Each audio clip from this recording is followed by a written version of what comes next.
Nyt ollaan pihatöissä oltu tässä. Parikymmentä minuuttia ainakin. Niin. Ja tämmöstä ollaan saatu. Tehdään semmoista niinku isoa kasatoa, että siihen pystyy sit hyppäämään. Niin, tohon hyppäämään.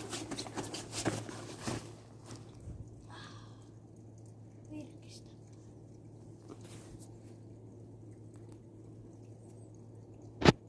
Kuvaat sä vielä?